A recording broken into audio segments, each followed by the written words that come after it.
Unit naman sa Dagupan, nakahanda na seguridad sa mga pasyalan hinigpitan. Para sa detalye kasama natin Idol Denise Brillante.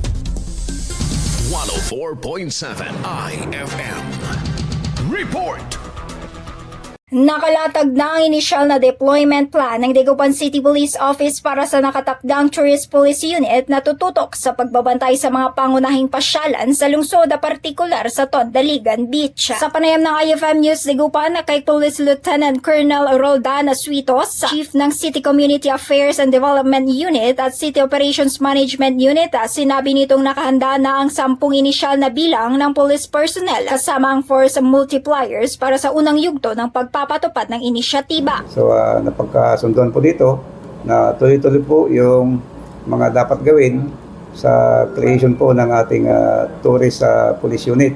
Pero they are complemented by our personnel ng Dagupan City Police Office.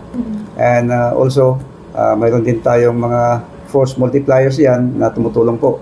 Of course, yung ating mga barangay tanods, we are assured naman po na kaya po nating pangalagaan ng ating tourist areas dito sa Dagupan. Noong Mayo 5, inihain sa regular na sesyon ng Sangguniang Panlungsod ang panukala para sa pag-activate ng Tourist Police Unit sa mga pangunahing tourist hubs sa Dagupan City bilang bahagi ng Philippine National Police Safer Cities Initiative. Dagdag ni Suitos, marami sa mga barangay sa lungsod ang tinututukan dahil sa mga dumadagsang bisita bukod sa Tondaligan Beach. Kasama mo mula rito sa IFM News Dagupan, ito si Idol Denise Brillante. Tatak, IFM.